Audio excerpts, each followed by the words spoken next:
Welcome, class. Last class period we learned about long division and synthetic division in order to divide a polynomial by a binomial. So what we are going to do today is take it one step further. We're going to take the polynomial and we're going to divide it. If it has a remainder of 0, we're going to factor it completely and solve for all x values. To start this problem off, we're going to set up a synthetic division problem. Remember to do so. The way in which I do it is I make an upside down L. I set what I'm dividing by equal to 0, and I solve that. So x equals 6. So I put a 6 on the exterior of my division problem. I'm going to give you a minute to write your problem down, and then we'll go on from there.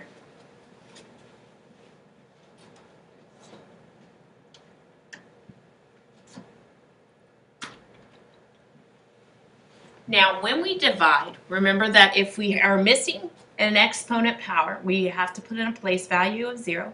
But if you look at the problem, we have 1x cubed minus 10x squared plus 19x plus 30. We're not missing any x values. So I start by listing each one of my x values: 1, negative 10, 19, and 30, leaving myself a little bit of space in between each problem. And now I'm ready to complete the math problem. I carry down the first leading coefficient, which is a 1. I multiply 6 by 1 and place that in the second column, which is 6. I add down, I get negative 4. I repeat the process. 6 times negative 4 is negative 24. I add down, I get negative 5.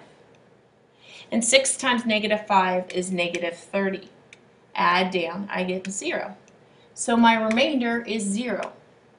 That means that x minus 6 divides into my math problem evenly.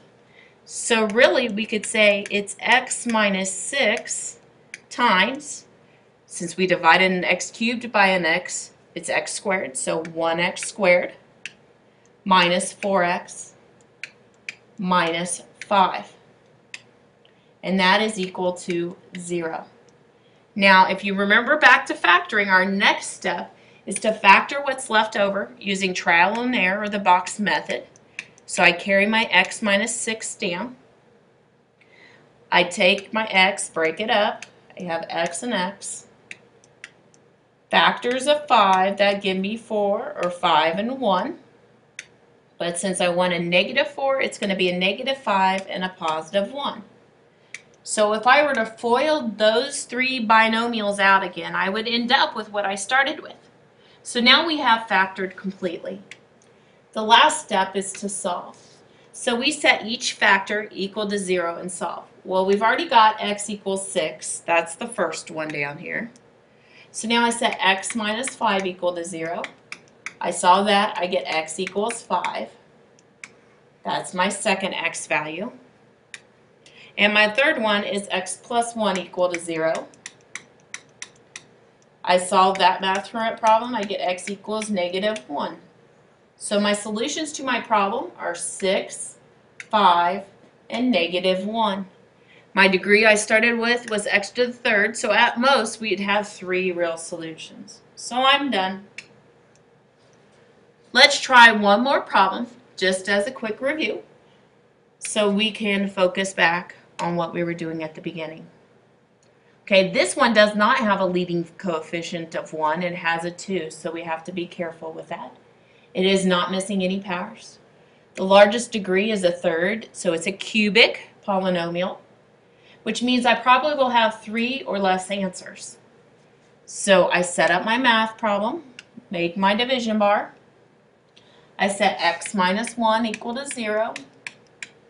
And I solve, so I add 1 over and get 1. Put my 1 on the exterior, and I go ahead and write my problem down. I'll give you a minute to do so.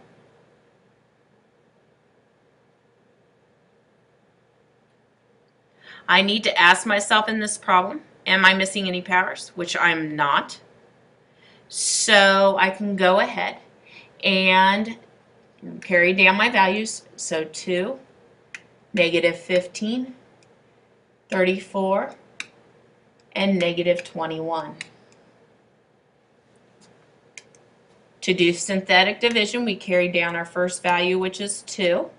We multiply 1 by 2, and we get 2. We add down, we get negative 13. We multiply 1 by negative 13, and we get negative 13. We add down, we get 21. Looks like it's going to where I'm supposed to be. We multiply 1 by 21, we get 21. Add down, we get a 0. So we have a remainder of 0, which means that it does factor into the problem evenly. So x minus 1 is divisible. Now my other values I have a 2x squared minus 13x minus 21. You can use the AC method, you could use the box, you could use trial and error to factor it.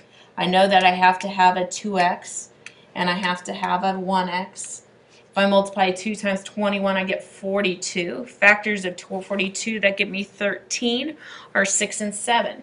So I need to somehow make a 6, so 2 times 3, and a 7. 7 times 3 is negative 21, so I'm good there. I have 6x on the exterior, 7x on the interior. They both need to be negatives.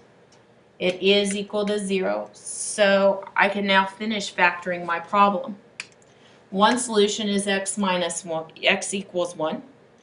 The other two solutions are a little bit trickier. If I do 2x minus 7 equal to 0, I add 7 over, I divide by 2, I get x equals 7 halves, or 3 and 1 half. And I repeat the process for x minus 3 equal to 0. Add 3 over, I get x equals 3. There are my 3 solutions to my problem. So now I've taught you not only how to solve a problem that has an x squared in it, which is called a quadratic. Now you can use synthetic or long division in order to solve cubic functions if you know at least one factor. Hopefully this is helpful and you'll be able to complete the worksheet that corresponds to this video. Have a good day.